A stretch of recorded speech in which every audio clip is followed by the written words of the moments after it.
The night was warm. It was February in Miami, and the air was soft and heavy with salt. Bayfront Park sat along Biscayne Bay, palm trees swaying gently against a sky that had gone dark hours ago. 20,000 people had gathered in the park, filling the amphitheater and spilling out onto the grass and the sidewalks and the streets beyond. They had come to see a man who was not yet their president, but who would be in 17 days. Franklin Delano Roosevelt, President-elect of the United States, was sitting in the back seat of an open green touring car, and he was about to give a speech. Roosevelt had just returned from an 11-day fishing trip in the Bahamas aboard Vincent Astor's yacht, the Normahal. It was the last vacation he would take before the weight of the presidency settled onto his shoulders. He was tanned and rested and in good spirits. The country was not. The United States in February 1933 was a nation on its knees. 1 in 4 American workers was unemployed. That number, 25%, is a statistic. The reality behind it was horror. 13 million men and women who had been working a year or two earlier were now idle, standing in lines outside factory gates that would never reopen, sleeping in cardboard shanties in parks they named Hoovervilles after the president who could not save them. Banks were failing by the hundreds.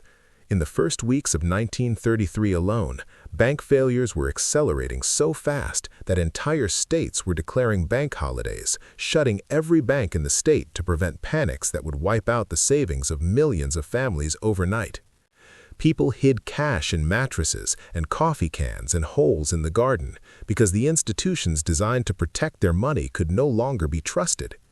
Bread lines stretched around city blocks in every major city. Children went to school hungry, if they went at all. In some rural counties, schools had closed because there was no money to pay teachers. Farmers burned their own crops, slaughtered their own livestock, and dumped the carcasses in ditches because the cost of harvesting or shipping exceeded the price they could get at market. It was cheaper to destroy food than to sell it, while in the cities, people starved. The American economy had lost half its industrial production since 1929. International trade had collapsed. The Smoot-Hawley tariff, passed in 1930, had triggered retaliatory tariffs from trading partners around the world, strangling the global economy. The country had been in the grip of the Great Depression for more than 3 years, and it was getting worse, not better. The despair was not just economic, it was spiritual. Americans had believed with an almost religious conviction that hard work guaranteed success, that the system rewarded effort, that the future would always be better than the past. The Depression shattered that faith. The country was not just broke, it was bewildered. The outgoing president, Herbert Hoover, had tried and failed to stop the bleeding. He was a brilliant man, a successful engineer, a humanitarian who had fed starving Europeans after World War I. But he was temperamentally incapable of the kind of bold, experimental action that the crisis demanded. He believed in the self-correcting nature of markets. He believed that direct federal relief to individuals would destroy their character. He believed that the Depression would end on its own if the government maintained fiscal discipline and confidence. He was wrong, and by February 1933, the country knew he was wrong, and it was waiting for someone to prove that there was another way. The incoming president, the man in the green car, was expected to try something different. What that something was, no one yet knew. Roosevelt himself had been deliberately vague during the campaign, promising a New Deal for the American people, without specifying what the deal would contain. The car pulled up in front of the bandstand. Roosevelt did not get out. He could not. Polio had taken the use of his legs 11 years earlier, and the elaborate system of braces and assistance that allowed him to stand briefly at podiums was not available in the back of a car. So he spoke from where he sat, leaning forward, his voice carrying across the crowd through a microphone. The speech was short, impromptu, no more than a few minutes. He talked about fishing. He talked about the weather. He talked about his pleasure at being in Miami. It was casual, friendly, unimportant, the kind of speech a man gives when he is on vacation and the real work has not yet begun. When he finished, the crowd surged forward. Dignitaries pushed through the mass of people to shake his hand. Among them was Anton Cermak, the mayor of Chicago, who had traveled to Miami specifically to meet with Roosevelt and discuss patronage and politics. Cermak made his way to the car and stood on the running board, leaning in to speak with the president-elect. They were photographed together, two powerful men in an open car surrounded by thousands of Americans on a warm February night. It was 9:35 in the evening. 25 feet away, standing on a wobbly metal folding chair, a man named Giuseppe Zangara raised a .32 caliber revolver, pointed it at Franklin Roosevelt's chest, and pulled the trigger. Giuseppe Zangara was 5 feet 1 inch tall and weighed 105 pounds. He had curly black hair and dark eyes and a thick Italian accent that made his English difficult to understand. He was 32 years old. He was an unemployed bricklayer. He was in constant agonizing pain from a stomach condition that no doctor had been able to diagnose or treat. And he had decided, sometime in the previous weeks, that he was going to kill the president-elect of the United States. Zangara had been born in 1900 in Ferrazzano, a village in the Calabria region at the toe of the Italian boot. His mother died when he was 2. His father remarried, inheriting 6 stepdaughters. The family was poor. At the age of 6, Giuseppe was pulled out of school and put to work in the fields, carrying stones and hauling water for older laborers. The work was brutal. The hours were long. The boy developed a stomach pain that would never leave him. It settled into his abdomen like a second heartbeat, a dull, grinding ache that flared into agony after meals, after exertion, after cold weather, after nothing at all. Doctors examined him throughout his childhood and found nothing. The pain was real. The cause was invisible. Giuseppe Zangara grew up believing that his body was a prison and that the men who ruled the world, the kings and the presidents and the capitalists, were responsible for his suffering. He served in the Italian army for 5 years, during which he considered assassinating King Victor Emmanuel III but never got close enough to try. After his discharge, he worked briefly as a brick mason and then emigrated to the United States in 1923, arriving in Brooklyn at the age of 23. He made his way to Paterson, New Jersey, where an uncle had settled, and found work as a bricklayer. For a few years, during the construction boom of the late 1920s, Zangara did well.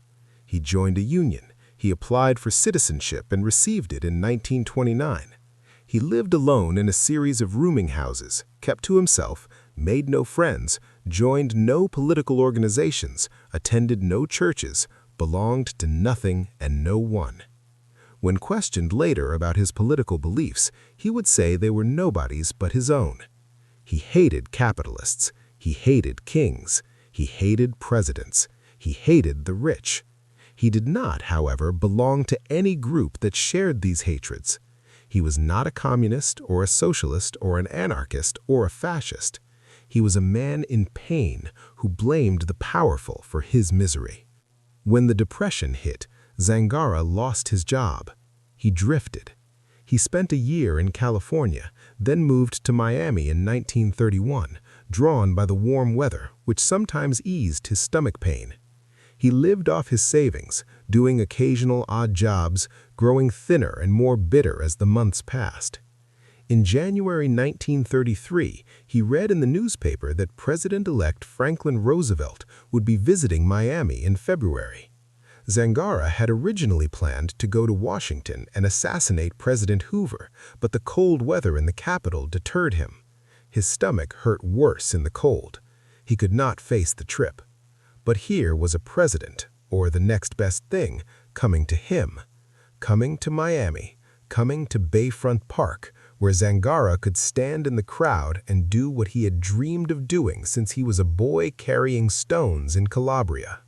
On February 13th, 2 days before the speech, Zangara walked into a pawn shop on North Miami Avenue and bought a .32 caliber revolver made by the U.S. Revolver Company. He paid $8 for it. In today's money, that is about $200. He did not test it. He did not practice with it. He put it in his pocket and waited. At 9:35 on the evening of February 15th, Zangara stood in the crowd, 25 feet from Roosevelt's car. The problem was that he could not see. He was 5 feet 1 inch tall, and the people in front of him were taller. The crowd was packed tight. He could not push through to the front. So he climbed onto a metal folding chair that was already occupied by a woman named Lillian Cross, the wife of a Miami physician. Mrs. Cross was standing on the chair for a better view. She was 5 feet 4 inches tall and weighed 105 pounds. Now there were two small people standing on a wobbly chair that was not designed to hold one. Zangara raised the revolver. He placed it near Mrs. Cross's right shoulder and aimed at the figure in the open car. He shouted something. Witnesses disagreed on what he said. Some heard, "Too many people are starving." Others heard nothing intelligible, just a scream. Then he fired. Mrs. Cross saw the gun. In a fraction of a second, she understood what was happening. She transferred her purse from her right hand to her left, reached up, and grabbed Zangara's shooting arm. She pushed it upward and twisted it. The first shot went high. Zangara fought her, trying to force her arm back down, trying to aim at Roosevelt. She would not let go. The chair wobbled beneath them. Zangara fired again, and again, and again, and again. 5 shots in rapid succession, the revolver jerking in his hand, Mrs. Cross hanging onto his arm with both hands now, the chair rocking, the crowd screaming, the shots cracking across the warm night air of Bayfront Park. Not one of the 5 bullets hit Franklin Roosevelt. Every shot went wide or high, deflected by the wobbling chair, by Mrs. Cross's grip, by the chaos of the moment. 5 bullets, 5 misses, 5 feet of distance between the muzzle and the target, and every bullet found someone else. The first bullet struck Anton Chermak in the abdomen, the mayor of Chicago who had been standing on the running board of Roosevelt's car moments earlier, crumpled and fell. A second bullet hit Mrs. Mabel Gill, the wife of the president of Florida Power and Light, in the abdomen. A third hit Margaret Cruz of Newark, New Jersey, in the hand and scalp. A fourth hit Russell Caldwell of Miami in the forehead, a flesh wound. A fifth grazed William Sinnott, a New York detective who was serving as one of Roosevelt's bodyguards. Mrs. Cross, who had been inches from the muzzle, had powder burns on her right cheek, but was otherwise unharmed. The crowd surged toward Zangara. Men tackled him. They pulled him off the chair and threw him to the ground. They began to beat him. Fists and feet and the blind rage of a crowd that had just watched someone try to kill the man they had come to see. They might have killed him on the spot if Roosevelt had not intervened. From the backseat of the car, the president-elect called out to the crowd to stop, to leave justice to the authorities. His voice was calm. His hands were steady. He did not duck. He did not flinch. He did not ask to be driven away. Instead, he ordered the driver to stop and had the wounded Anton Chermak placed in the car beside him. As the car raced to the hospital, Roosevelt held Chermak in his arms. The mayor was conscious, but in terrible pain. Medical staff at the hospital later said that Roosevelt's calm prevented Chermak from going into shock, likely extending his life. Whether Chermak actually spoke the words that are now engraved on his tomb is a matter of historical debate. The quote attributed to him is, "I'm glad it was me, not you." The Chicago Tribune reported it without attributing it to a specific witness. Most scholars believe it was invented after the fact, a piece of political mythology too perfect to be true. Roosevelt left Miami the next morning. He boarded a train for New York. He was, by every account, entirely composed. He had been shot at from 25 feet. 5 people around him had been hit. He had held a dying man in his arms, and he showed no visible fear, no anxiety, no trembling. His Secret Service agents were shaking. His aides were rattled. Roosevelt was calm. He mixed himself a drink on the train and talked about the fishing trip. Raymond Moley, a member of his brain trust who traveled with him, was astonished. There was nothing, Moley later wrote, not so much as the twitching of a muscle, the mopping of a brow, or even the hint of a false gaiety to indicate that it wasn't any ordinary evening. The reporters who traveled with him filed stories that were not about the shooting. They were about Roosevelt's composure.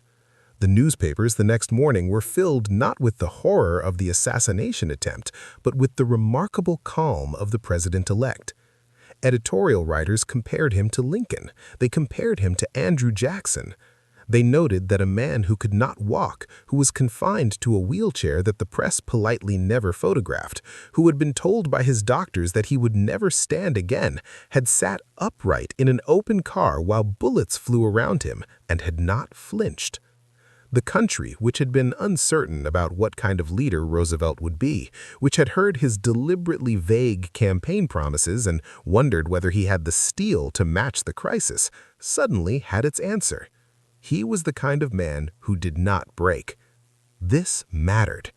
In February 1933, America was not just suffering an economic crisis, it was suffering a crisis of confidence.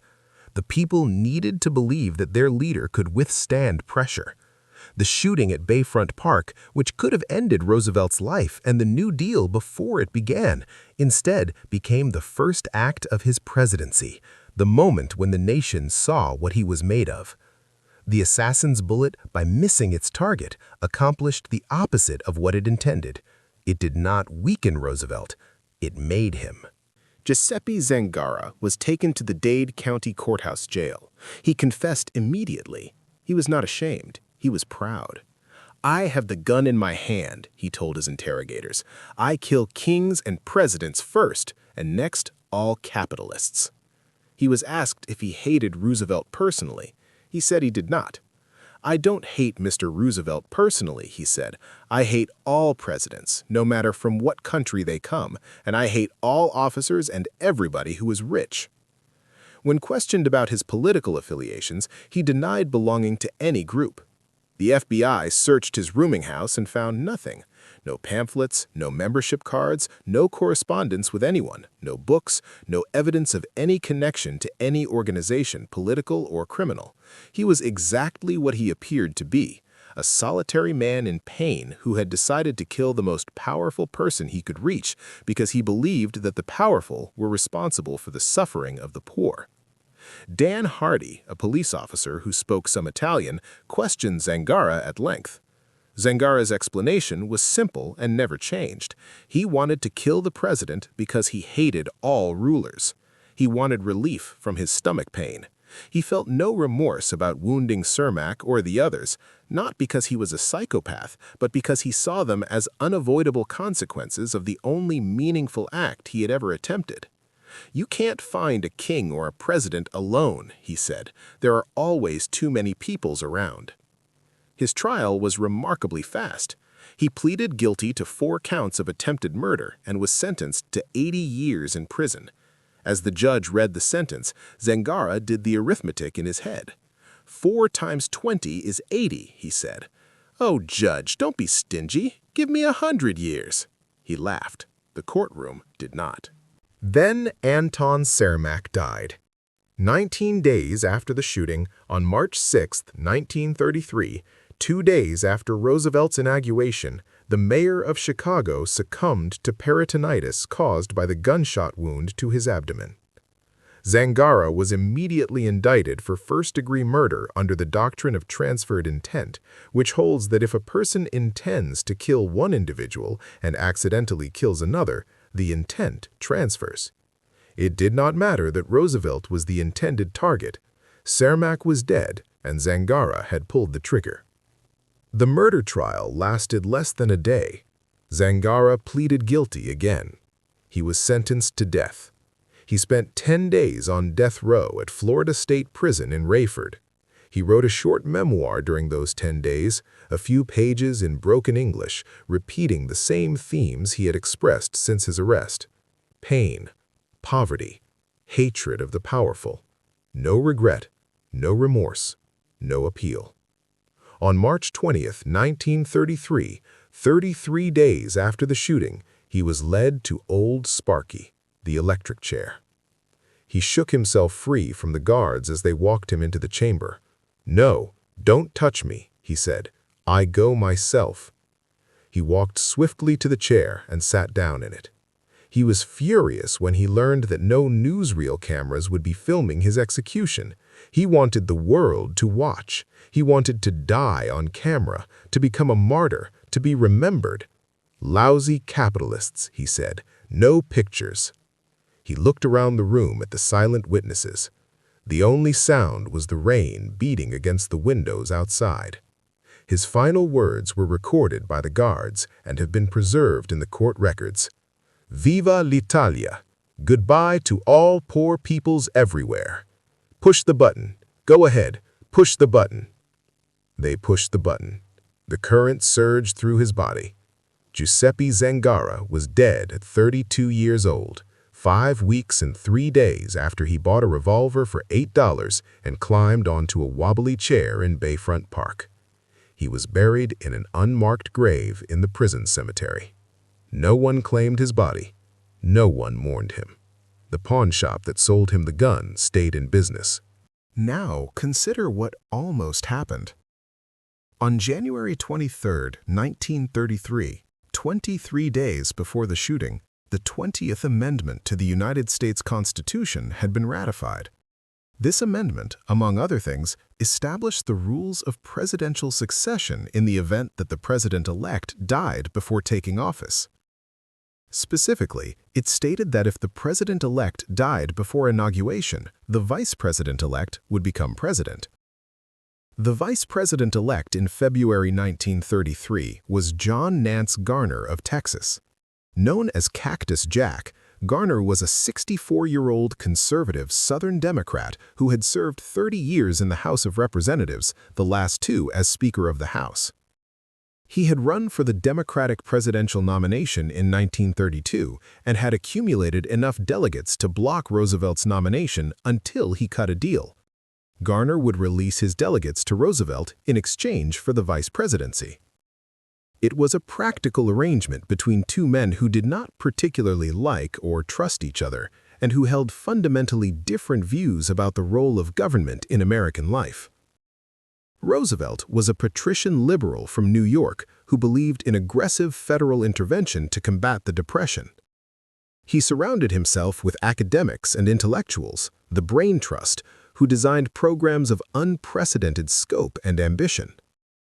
Garner was a self-made Texan who had grown up in a log cabin, played semi-professional baseball, dropped out of Vanderbilt University, and worked his way up through the brutal patronage politics of South Texas. He was a fiscal conservative who believed in balanced budgets, low taxes, and limited government. He distrusted labor unions. He opposed deficit spending. He regarded the federal government's role in the economy as dangerous and potentially tyrannical if allowed to expand beyond its traditional boundaries. In the crisis atmosphere of Roosevelt's first 100 days in office, Garner proved to be an invaluable legislative ally. His 3 decades of friendships in Congress, his mastery of legislative procedure, and his shrewd political instincts were essential in pushing the New Deal's initial legislation through a Congress that was willing to follow Roosevelt's lead. Garner helped pass the Emergency Banking Relief Act, the Federal Emergency Relief Act, the creation of the FDIC, the Civilian Conservation Corps, the National Industrial Recovery Act, and the Public Works Administration. He was particularly instrumental in the creation of the Federal Deposit Insurance Corporation, which he had championed for years as a way to prevent bank runs. Roosevelt's more liberal advisors had wanted to nationalize the banking system entirely. Garner argued for insurance instead. Garner won. But here is the critical distinction. Garner supported these measures because the crisis demanded action and because Roosevelt's political mandate was overwhelming. He did not support them because he believed in the philosophy behind them. As the New Deal expanded in its second phase, as it moved from emergency relief to structural reform, Garner's support eroded and eventually collapsed. He opposed the Wagner Act, which guaranteed workers the right to organize and join unions.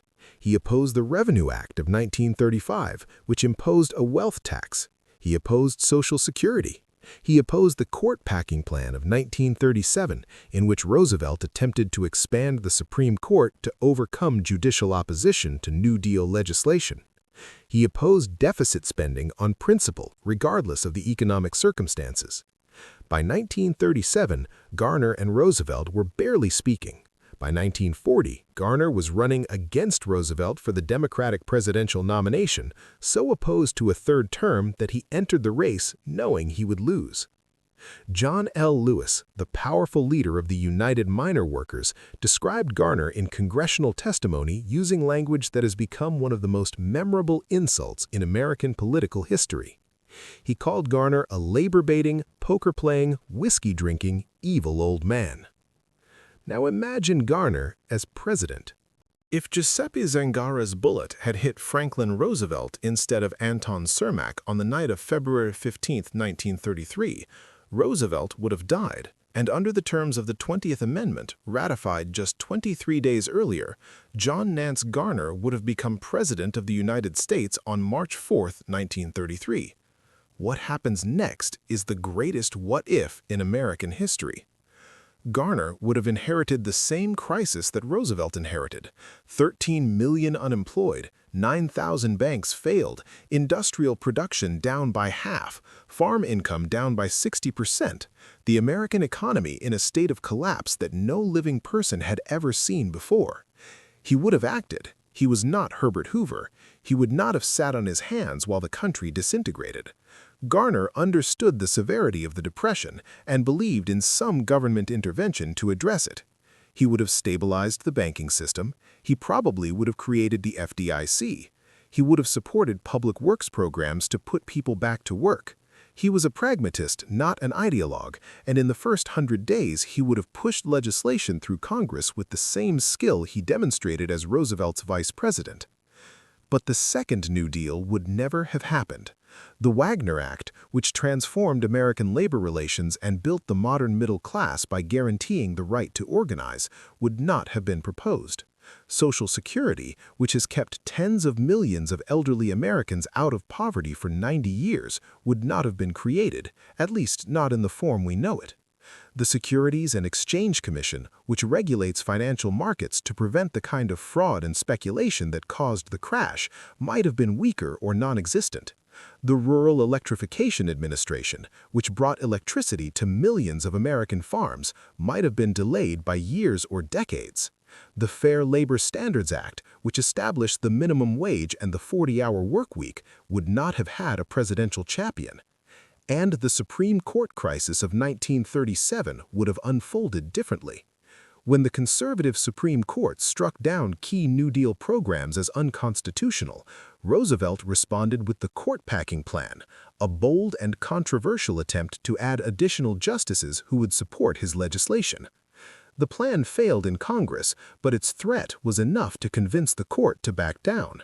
In what historians call the switch in time that saved 9, Justice Owen Roberts changed his voting pattern and began supporting New Deal legislation, effectively ending the constitutional crisis. Under President Garner, who opposed the court-packing plan on principle and who would not have pushed the transformative legislation that the court was striking down, the conservative court would have remained unchallenged. Social Security, if it had been enacted at all, might have been declared unconstitutional. Labor protections might have been gutted. The federal safety net that Americans came to take for granted over the following decades might never have been woven. And then there is the war. Roosevelt's leadership during World War II is inseparable from the New Deal coalition he built during the 1930s. The alliances he forged with labor, with African Americans moving north, with immigrants, with urban voters, with academics, with progressive Republicans. These alliances gave him the political capital to lead the country through the most destructive conflict in human history. His willingness to use the full power of the federal government, a willingness that Garner despised, was the foundation of the wartime mobilization that produced 50,000 aircraft a year, that built the atomic bomb, that supplied the Soviet Union through Lend-Lease, that planned and executed the invasion of Normandy, that kept the alliance with Churchill and Stalin from disintegrating under the weight of their mutual suspicion. Garner was not an isolationist. He was actually hawkish on Japan, advocating for an embargo on oil and scrap metal exports earlier than Roosevelt did. He opposed the recognition of the Soviet Union, which Roosevelt had granted in 1933, a diplomatic relationship that would become essential during the wartime alliance. But his conservative coalition, built on Southern Democrats and business interests, would not have had the political base or the institutional capacity to mobilize the economy for total war at the scale that Roosevelt achieved. The federal agencies that Roosevelt built during the New Deal, the Works Progress Administration, the Civilian Conservation Corps, the Tennessee Valley Authority, the Rural Electrification Administration, these were not just relief programs. They were rehearsals. They taught a generation of administrators how to manage enormous government projects. They built the bureaucratic muscles that would be flexed during the war. The men who ran the Wartime Production Board, the men who coordinated the supply chains for the invasion of Normandy, the men who built the Manhattan Project, many of them had learned their craft in the New Deal agencies of the 1930s. Without the New Deal, the infrastructure for wartime mobilization would have been smaller, slower, and weaker. The war might still have been won, but it would have been won later, at greater cost, with more American dead. Philip K. Dick understood this. In his 1962 novel, The Man in the High Castle, Dick imagined an alternate history in which Zangara succeeded in killing Roosevelt. The result, in Dick's fiction, was the continuation of the Great Depression, American non-intervention in World War II, the Nazi conquest of Europe and the Soviet Union, the Japanese conquest of the Pacific, and the partition of the United States between the Axis powers. It is a work of fiction, but the questions it raises are not fictional. Here is what actually happened. Franklin Roosevelt was inaugurated on March 4, 1933. 2 days after Anton Cermak died in a Miami hospital. In his inaugural address, delivered on a gray, cold Washington morning to a crowd of 100,000 people, he spoke the most famous words of any president since Lincoln. "The only thing we have to fear is fear itself." The country, broken and desperate, heard a voice that did not waver and a message that did not apologize. It heard a promise that the government would act, that help was coming, that the silence from Washington was over. Roosevelt launched the New Deal. In his first 100 days, he signed 15 major pieces of legislation into law, more than any president before or since. He closed every bank in America for 4 days, inspected their books, and reopened only the solvent ones, ending the panic overnight.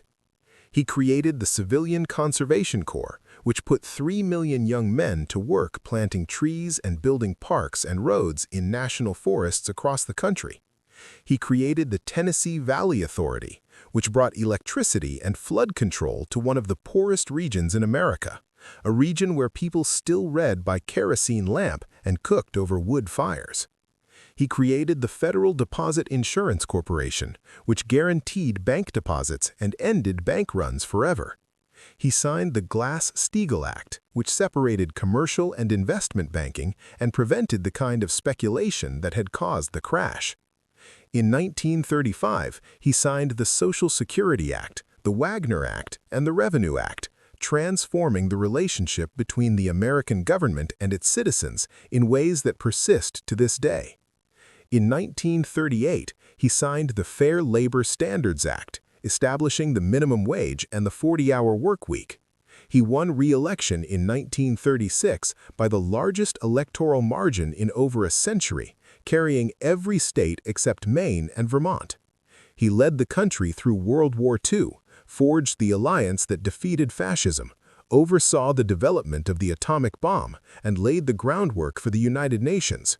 He served 12 years as president, the longest tenure in American history, and died in office on April 12, 1945, 63 days before the war in Europe ended. The New Deal did not end the Depression. World War II did that. But the New Deal saved American democracy during the Depression by giving people hope that their government could act on their behalf, that the suffering was not permanent, that someone in power understood what they were going through and was willing to try something, anything, to help. In the 1930s, democracy was failing around the world. Germany turned to fascism. Italy turned to fascism. Spain turned to fascism. Japan turned to militarism. The Soviet Union was already under totalitarian rule. In country after country, economic collapse led to political extremism, to strongmen who promised order in exchange for freedom, to movements that channeled mass suffering into mass hatred. The American people, suffering as badly as anyone, living through unemployment rates that matched or exceeded those of Weimar Germany, did not turn to extremism. They did not follow a demagogue. They did not abandon their constitution. They voted and they waited. And when help came, it came in the form of programs and institutions and agencies with alphabet names, not in the form of uniforms and rallies and concentration camps. They chose democracy, and they chose it because they had a leader who channeled their anger into action rather than hatred, who built institutions rather than destroyed them, who experimented boldly and admitted failure when it came and tried something else, who told them that the only thing they had to fear was fear itself, and who lived that principle in the back of an open car while bullets flew past his head. That leader was not inevitable. He was contingent. He existed because a woman named Lillian Cross, standing on a wobbly chair in Bayfront Park, saw a gun and grabbed the arm that held it. Lillian Cross never sought fame for what she did. She gave one interview the morning after the shooting. She described the moment with remarkable clarity. "My mind grasped the situation in a flash," she said.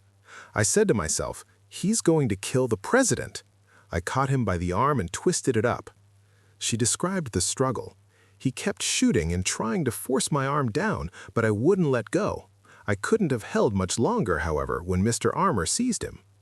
The only nervousness she experienced, she said, was after the shooting was over and Zangara had been taken away. In the moment itself, she had been calm. She weighed 105 pounds. The man whose arm she grabbed weighed roughly the same. Two small people on a wobbly chair, one trying to kill the next president and the other trying to stop him, and the difference between them, the thing that separated the history we know from the history we will never know, was that she was faster, by a fraction of a second. By the time it takes to transfer a purse from one hand to another and reach up and grab a forearm and twist. Roosevelt went on to reshape America. Zangara went to the electric chair. Lillian Cross went home. Cermak went to the hospital and then to his grave. And the New Deal, the program that saved American capitalism from itself, the program that built the middle class, the program that electrified the countryside and insured the banks and gave workers the right to organize and gave old people the right to retire without starving, the program that built the institutional capacity for the greatest military mobilization in human history, that program exists because a bricklayer from Calabria could not see over the heads of the people in front of him. He was 5 feet 1 inch tall. The chair he stood on was wobbly. The woman beside him was brave. And the bullet that was meant for Franklin Roosevelt went 5 feet to the right and hit Anton Cermak instead. 5 feet. That is the distance between the New Deal and no deal, between Social Security and no security, between the world we know and the world Philip K. Dick imagined, a world divided between the Axis powers, a world where American democracy died not with a bang, but with a bullet in a park on a warm February night in Miami. The chair wobbled, the arm was grabbed, the shots went wide, and America, without knowing it, without understanding what had almost been lost, stumbled forward into the 20th century with the one man who was capable of carrying it through. 5 feet, a wobbly chair, a woman with a purse. That was enough. That was everything.